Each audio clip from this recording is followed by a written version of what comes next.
God damn, it's easy to pull at my heartstrings. Chapter starts with Luffy walking up to Nami and Budo as if nothing happened, both of which are surprised to see he's still alive. Budo even wants to know what exactly it is that Luffy wants on this island. Probably because he's starting to see that Luffy has potential to be more of a threat than, anyone else if he survives something like that. Next we see Shushu standing in front of the Bisho, the lion, and Maji, who's wondering what the dog is doing there since he's obviously too small to be a guard dog. So, because the lion is at heart a cat, and cats at heart do not like dogs, the lion swats Shushu away like a fly, but one that can actually be hit before continuing on to the store. So then we get a flashback to the owner talking with Shushu about how their store is finally set up and they're gonna make it flourish together. The dog's not gonna stay down, is he?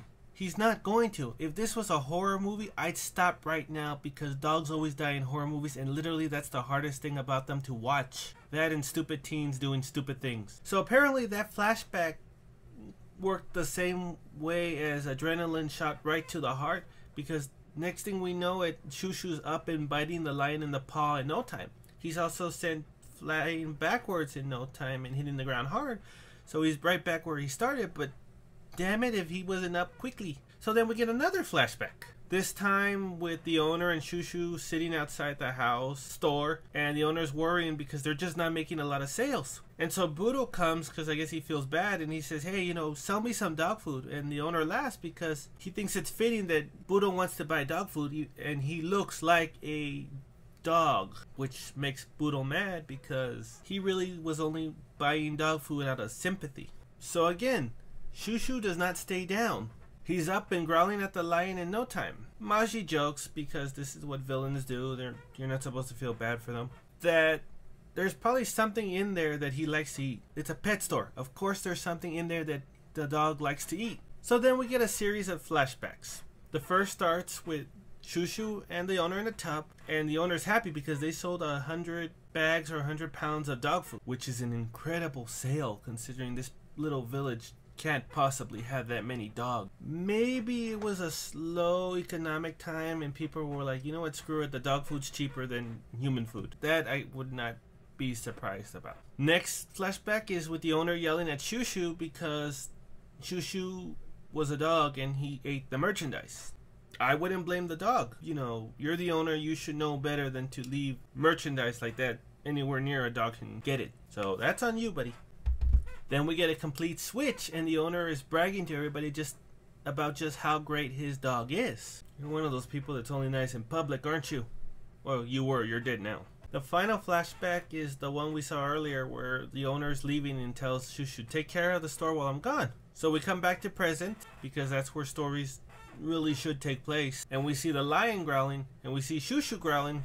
But unlike the lion, Shushu is also charging. So we jump back to Luffy and the group because, yeah, that's what everybody really wants to see right now. And Luffy's saying that he wants to go check on Zoro, and Budo's saying, don't go, it's dangerous, that lion's around. Of course this doesn't work, which is good because if it did work, it would mean that Luffy was captured and swapped out by an alien imposter, and I would put the series down because that is too weird of a turn for me to take. And so as Luffy's heading to the house with Zoro in it, he passes the lion and Maji.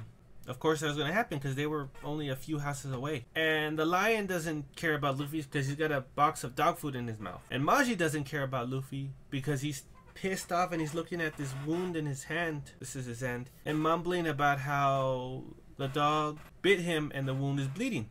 Luffy hears barking and turns to see the pet store in flames because apparently you just gotta add insult to injury. You don't have to set a building on fire after you've stolen all the food. That was personal. They did that on purpose. And Shushu is barking. Luffy has a flashback because Oda loves flashbacks, where Budo was explaining that Shushu loves the store and will protect it because that's all he has left of his owner. Well, I mean, aside from his life and Budo who brings some food and the fact that Luffy's about to get him some payback, well, that and the weather in the village does look nice.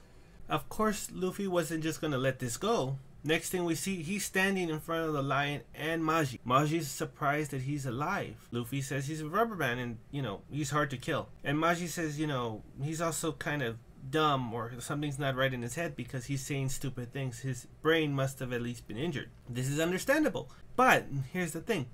Maji saw Luffy smash with the cage and sent flying. Yeah, somebody could be injured and maybe they're a little bit impervious to pain, but you can see him undamaged and you saw what should have been damaging. So I don't see the point of that, of this whole, well, you hit your head, that's why you think you're a rubber man. No, something's going on because he saw what happened. He was there. So then Maji decides to have his lion attack and he goes, Richie, attack. And Luffy does this thing where his arms twirl up in front of him like this. He catches that lion and then it goes and it starts spinning and then he pulls the lion over and then slams him head first into the ground and beyond. We jump back to Nami and Boodle talking as they're looking at Shushu. And Nami is complaining that all pirates are the same. Luffy shows up and now, of course, Nami lashes out at Luffy because he's a pirate. And she starts saying, you know, you can go to hell and this is because of people like you. And Luffy just sticks out his tongue. He's like, you can't hurt me. And so this gets Nami even angrier and she tries to attack Luffy, but Boodle holds her back. Luffy goes up to Shushu and puts a box of dog food in front of him and he tells Shushu, this is all I could say from the store. I don't know what happened because I wasn't there, but I got the gist of things and you put up a good fight. So Shushu picks up the box of dog food and starts walking away. But then he stops and he barks back at Luffy and Luffy tells him, you know, you two stay strong. And we get a little scene of Nami smiling. Okay, so Luffy talked to dogs, or is that just kind of like a weird throwaway scene? And so is the case with all things. This chapter comes to an end. The last scene is with Buggy learning that Maji was defeated and ordering his special cannonballs to be ready because he's just going to destroy the village. And it's kind of hard for me to blame him because from his point of view, his strongest crew member was just beaten senseless. And it's probably better not to take risk. I wouldn't take risk. I don't know why anybody would want to take risk. So that was chapter 13 of One Piece. And here, my question for you guys today is, who cried? Huh? Who cried? I know I got teary-eyed. Yeah. You put a dog in there? I am putty, man. That's how you control my emotions. You just do anything with dogs or animals, and I am going to look away and weep. So, yeah. Till next time.